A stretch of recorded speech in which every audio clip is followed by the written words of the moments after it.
भाभी नीलम का लाडला था। नीलम भी राजेश को अपनी बेटी की तरह प्यार करती थी।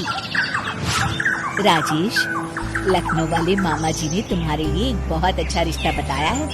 लड़की बहुत अच्छी है, अब तुम शादी कर लो।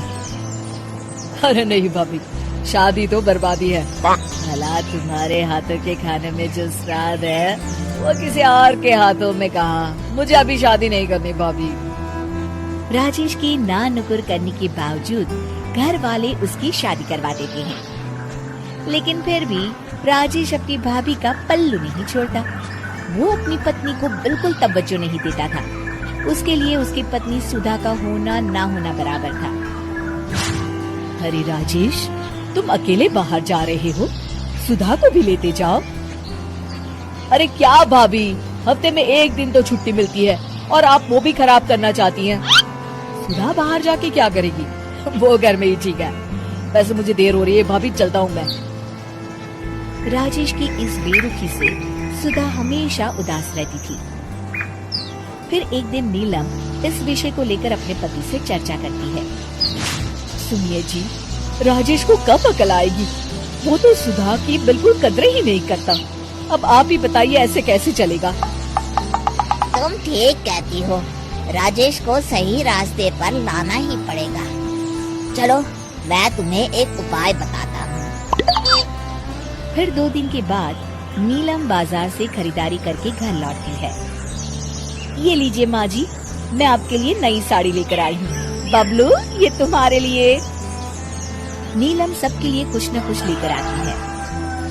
भाभी, आप मेरे लिए कुछ नहीं लेकर आई क्या? अरे राजेश, तुम क्या समझते हो, मैंने कोई बैंक खोल रखा है या फिर घर के आंगन में पैसों का पेड़ लगा रखा है? तुम हर बात के लिए मुझसे उम्मीद क्यों रखते हो? अब बड़े हो गए हो, अच्छा कमाते हो। क्या भाभी, मैं तो बस। अरे बस भी करो, तुम्हारी ये बच्चे जैसी नासमझ बातें सुनने के लिए मेरे पास बिल्कुल वक्त नहीं है। नीलम राजेश को झिड़क कर वहाँ से चली जाती है। राजेश अचानक अपनी भाभी का ये रूप देख असमंजस में पड़ जाता है। फिर एक दिन नीलम रसोई घर में खाना बना रही होती है कि तभी राजेश वहाँ आता है। भाभी, आज मैंने अपने बॉस से वादा किया है कि उनके लिए आपके हाथों का बना गाजर का हलवा लेकर आऊंगा। आपके हाथ से बने गाजर के हलवे में तो जादू है, जादू। मेरे बॉस तारीफ करते नहीं थकते। प्लीज अब जल्दी से बना दीजिए ना भाभी। नीलम राजेश के ऊपर भड़क जाती है। तुम्हारा दिमाग खराब है क्या? आखिर तुम मुझे समझते क्या हो? इस घर की नौकरानी? जब देखो तब फरमाइश करते रहते हो, भाभी ये बना दो, भाभी वो बना दो। अरे तुम्हारी पत्नी सुधा भी तो इस घर में रहती है, तुम उससे कुछ क्यों नहीं कहते? भाभी, आप इस तरह की बातें क्यों कर रही हैं? अरे बस भी करो राजेश, मेरा दिमाग और मत खराब करो, जाओ यहाँ से। अपनी भाभी का इस तरह बेरुखी भरा बर्ताव देख राजेश को बड़ा बुरा लगता है और वो उदास होकर अपने कमरे में बैठ जाता है। तभी उसकी पत्नी सुधा वहाँ आती है। क्या हुआ जी, आप इस तरह उदास क्यों बैठे हैं? राजेश अपनी पत्नी को सारी बात बताता है। राजेश की बात सुनकर सुधा मुस्कुरा के कहती है, बस इतनी सी बात।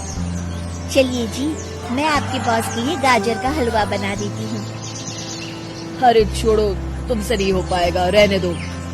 आप तो बस देखते जाइए जी, अभी आती हूँ मैं। थोड़ी देर के बाद सुधा हलवा बना के राजेश को देती है। फिर राजेश अपने ऑफिस चला जाता है।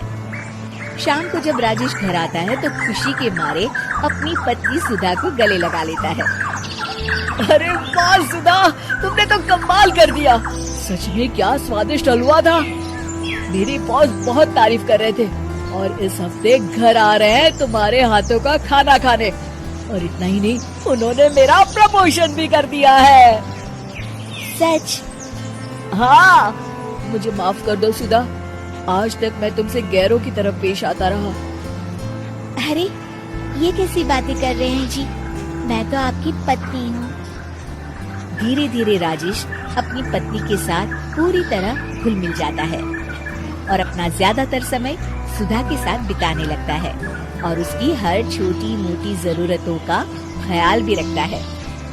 ये देख राजेश के भैया और भाभी बहुत खुश होते हैं। फिर एक दिन राजेश और सुधा बाहर से घूम कर आते हैं। राजेश, सुधा के प्रति तुम अपनी जिम्मेदारी समझो, इसीलिए मैंने तुम्हारे साथ ऐसा बर्ताव किया था। अगर तुम्हें मेरी किसी बात का बुरा लगा हो तो मुझे माफ कर देना। अरे अरे भाभी, ये क्या कह रही हैं? मैं जानता हूँ आप तो मेरे लिए हमेशा अच्छा ही सोचोगी। आखिर आप वर्ल्ड की बेस्ट भाभी जो है। इसे कहते हैं अंत भला तो सब भला।